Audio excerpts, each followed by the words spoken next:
One take, one take. This is NBA One Take, featuring yours truly, Pretty Boy Lakers. This is NBA One Take for your head. NBA One Take for your brain.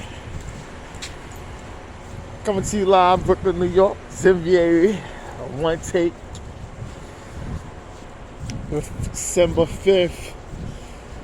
2021. You can subscribe to me on YouTube, follow me on Twitter, Snapchat, Instagram, Facebook, everything Pretty Boy Laker for your latest news and NBA content. Right now, it's 2 games for me on the docket, and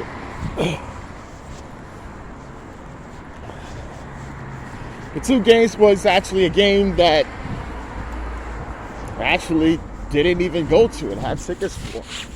Was the Chicago Bulls versus the hometown team Brooklyn Nets at the Barclays Center, and it was a good game. It was a really good game, and it was a good test for both teams. And man, the Bulls pulled out the victory, man. DeMar DeRozan had 29. He had key clutch baskets, really putting pressure on Kevin Durant in them. And Zach LaVine was just 31, was just that dynamic duo. They put a lot of pressure on your team, and it showed. I mean, KD, he had 28 and 10. You know, he was smooth at times. James Harden, playing facilitator, really couldn't get his offensive game going, but he had 14 assists. And LaMarcus Aldridge, starting at center, was playing real well, and he had 27 rebounds. But with those Bulls, man, they defend, they get at it. And even if they lose, they just come back. And it seems like they just get better. And it really shows right now, early in this part of this season. Because I don't know what to tell you, man. The Bulls they're really good. I mean, the Bulls are good. Yeah, but the Nets take this loss. You know, they at home. Is there some concerns with a little stuff surrounding James Harden and his free agency and other things? Or not as yet. There's some little stuff out there, but not a lot. James Harden's status, free agency, and just himself, and not being what he was. So that's out there. You know, not as much, but people are wondering. You know, and it's a thing. It's a lot coming in from his side on what it is, but we just gotta see, man. You gotta play it by ear. It's not loud, but it's a thump,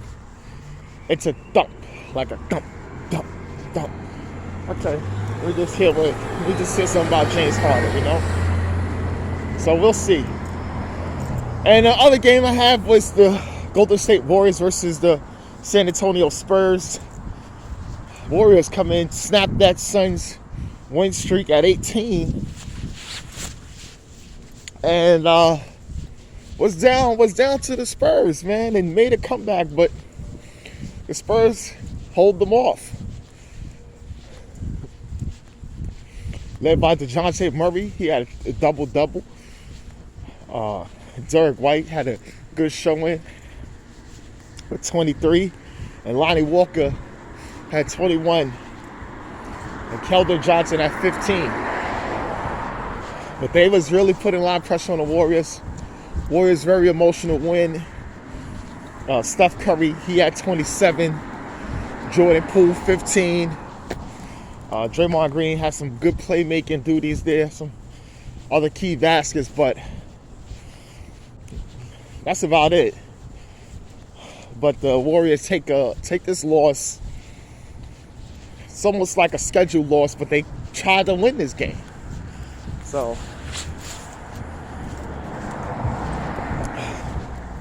this is just a good effort by the Spurs, who's always playing hard out there, always young and playing hard. And so I look at some things with the Spurs, but it's really okay.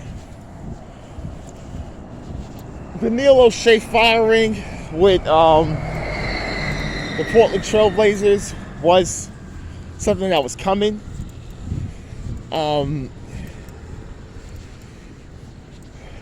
Due to a very toxic workplace.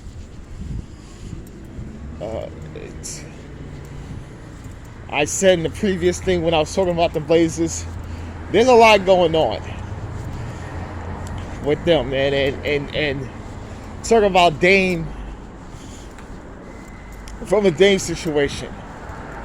But then when I made a video about the season preview of the Portland Trailblazers, and I was really talking about ownership, where it's gonna go,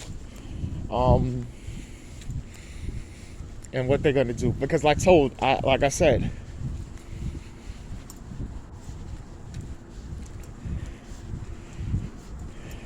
they don't have no problem owning the estate of Paul Allen, has no problem owning the Seattle Seahawks. But the Portland Trailblazers is not something where they feel is a team that they willing to keep, you know, and that's the thing.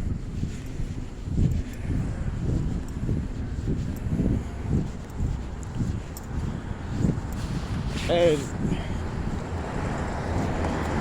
you know, that's the truth right there.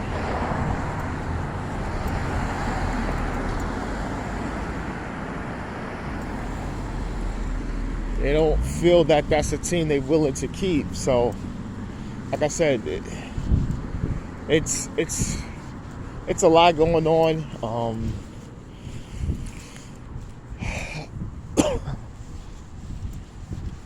A lot going on, and like I said, I didn't catch wind of this until like at least a year or so ago. What's going on in Portland? Well, they saying this thing happened for years. I didn't catch this going on for a year or so ago, and because I don't really focus on the too much front office things. Like I said, I have people I know in front office with the Knicks, and I have a quote-unquote little birdie with the Nets. You know, I had a friend who covered the Boston Celtics, but she went on to cover another team. But that is actually about it with me.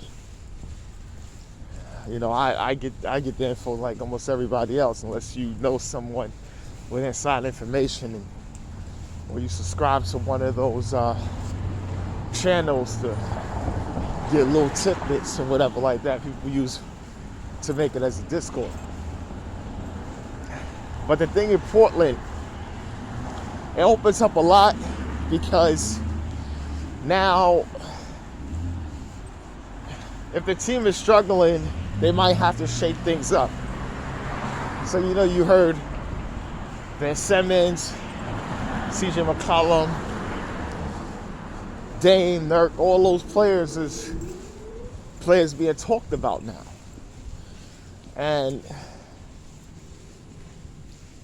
it's a lot going on, because whoever steps in is going to either have to ride out the season or come in and try to make some kind of deal at the trade deadline, especially if things is going awry. I think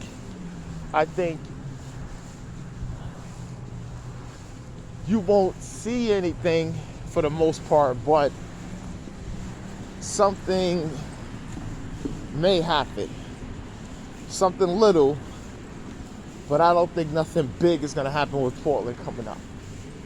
But this is NBA Onetake, Pretty Boy Laker, and I'm out.